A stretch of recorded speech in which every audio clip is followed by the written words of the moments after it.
जोश आज आप पूरे उसमें देख रही हैं। ये जोश सबसे बड़ी हमारा सहयोग है या हमारी हिम्मत है। जिस तरह से पूरे देश में दलित अधिकारों पर खतरा मंडराता दिखाई पड़ रहा है, समाज इकट्ठा हो रहा है, एक तरह से ये ऐसा समय है, बुरा समय सबसे क्रिएटिव समय होता है, अधिकार चेतना संपन्न होने के लिए सबसे मुफीद समय होता है और ये बहुत अच्छा समय है कि हम लोग इकट्ठा हो रहे हैं।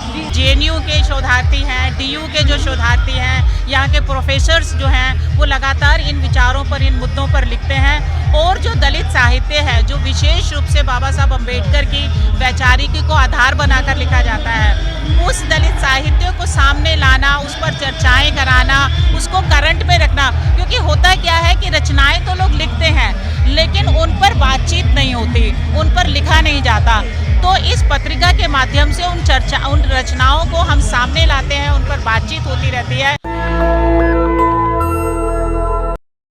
नमस्कार, मैं निधि रतन और आप देख रहे हैं नेशनल दस्तक। मेरे पीछे देख सकते हैं समय संज्ञान फाउंडेशन यहाँ पर मौजूद है और इसके बराबर में अम्बेडकरी महिला मंच भी यहाँ मौजूद है और प्रोफेसर्स हैं यहाँ पर। किताब जो है उन्होंने लॉन्च की है, उसी के बारे में चर्चा करेंगे कि आखिर बाबा साहब के उपलक्ष्य में उनका आने का क्या मोटिव है। बाबा साहब की जयंती को लेकर पुस्तक लॉन्च की गई है, उन्हीं से जानेंगे कि आखिर पुस्तक को लाने का क्या विचार था। सर, पहले तो बाबा साहब की जयंती की हार्दिक शुभकामनाएं। बाबा साहब की जयंती को लेकर कैसा उत्साह नजर आ रहा है इस बार?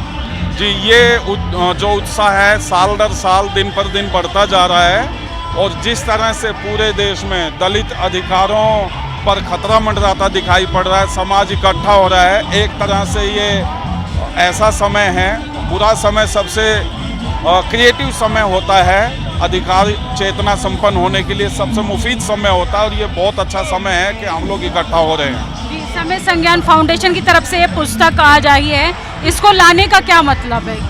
समय संज्ञान जो पुस्तक है ये एक हमारा संगठन है और एक ऑर्गेनाइजेशन है समय संज्ञान, जिसके अध्यक्ष हमारे साथ है रजनी जी। ये इसके बारे में ज़्यादा विस्तार से आपको बेहतर बता पाएंगी, उसी के तहत ये मैगजीन आती है। जी।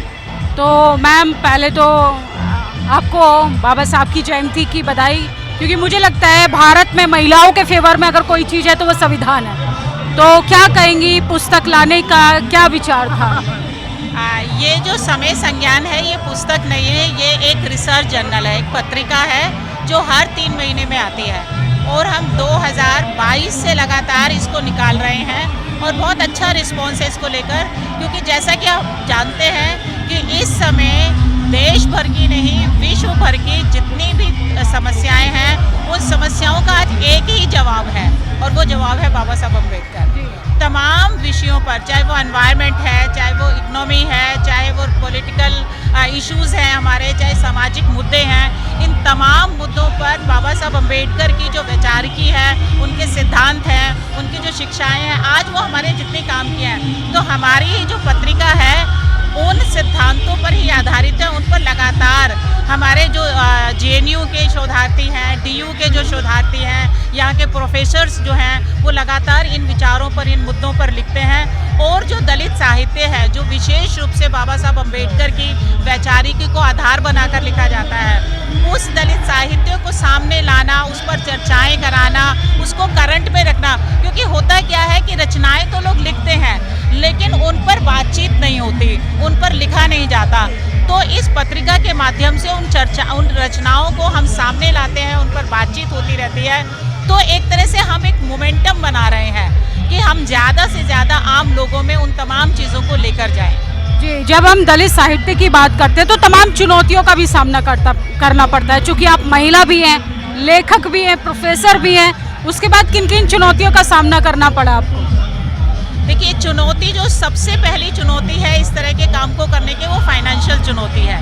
क्योंकि इस तरह के कामों में कोई भी प्रकार का जो अनुदान है वो मिलना बहुत मुश्किल होता है। अब आप ये देखिए, हमारी ये पत्रिका पिछले 4 साल से निकल रही है और पिछले 4 साल में पहली बार अब हमें कोई एक विज्ञापन मिला है। तो सबसे बड़ी समस्या तो पैसे की समस्या होती है, लेकिन लोगों में उत्साह है। अब ये देखिए कि लगातार जो लोग हमारे लिए लिख रहे हैं, हम उनको कोई पेमेंट नहीं करते, बिना पेमेंट के भी वो हम इस पत्रिका के लिए लगातार लिख रहे हैं। इसके अलावा आसान नहीं होता। तो उसके प्रकाशन से लेकर उसके डिस्ट्रीब्यूशन तक, उसके एडिटिंग और तमाम चीज़ें, उन तमाम चीज़ों में धीरे धीरे करके हमारा वो मोमेंटम बना है। समस्याएं आती हैं, लेकिन जो सबसे बड़ी चीज़ है वो जो हमारा जोश है और हमारे तमाम लोगों का जो जोश आज आप पूरे उसमें देख रही हैं, ये जोश सबसे बड़ी हमारा सहयोग है या हमारी हिम्मत है, जिसकी वजह से हम ये सब कर पा रहे हैं। महिलाओं को, छात्रों को क्या मैसेज देना चाहिए? लगातार आप लोग अंबेडकर के दृष्टिकोण को, उनके दर्शन को, उनके साहित्य को समझिए और ना केवल अंबेडकर को। अंबेडकर ने कहाँ से ग्रहण किया? उन्होंने पेरियार से ग्रहण किया, कबीर से ग्रहण किया, बाबा साहब फूले से ग्रहण किया। तो एक तरह से ये भारत का जो जिसे कहते हैं ना कि मेन जिसे वो सनातन कहते हैं, वो एक्चुअली ये सनातन है जो लगातार चल रहा है। तो इसको जानिए, इसको पढ़िए और इसके अनुसार काम कीजिए। मैं यही कहना चाहूँगी। देखिए, आपका रास्ता जो है वो शिक्षा के माध्यम से ही खुले। क्या कहेंगे बाबा साहब की जयंती? बाबा साहब भीमराव अम्बेडकर को आज जन्मदिन है और सही मुबारक जन्मदिन। जब तक सूरज चांद रहेगा बाबा साहब अम्बेडकर का नाम रहेगा, जब तक सूरज चांद रहेगा इंदिरा गांधी तेरा नाम। कहाँ से आए आप? हम बिहार से आए। हाँ, बाबा साहब की जयंती के लिए? जयंती के लिए पूरे भारत में जन्मदिन मना रहे हैं। और ये राहुल गांधी है, सोनिया गांधी और पंडित जवाहरलाल नेहरू, लाल बहादुर शास्त्री और महात्मा गांधी साथ है। जय हिंद, जय भारत, नमस्कार। जय किशन जायसवाल है और बिहार का जहांगीरपुरी। तो देखिए, हम दिखा रहे थे किस तरीके से पत्रिकाओं के माध्यम से, पुस्तक के माध्यम से लोगों के अंदर सोशल अवेयरनेस आ रही है। अगर आपको अपनी वैचारिक मजबूत करनी है तो आपको शिक्षा के रास्ते पर आना होगा।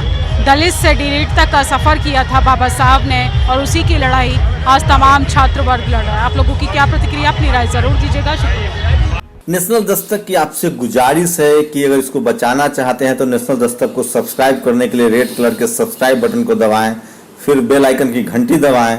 नेशनल दस्तक को बचाने के लिए बहुत जरूरी है कि हर खबर को शेयर करें, लाइक करें, कमेंट जरूर करें।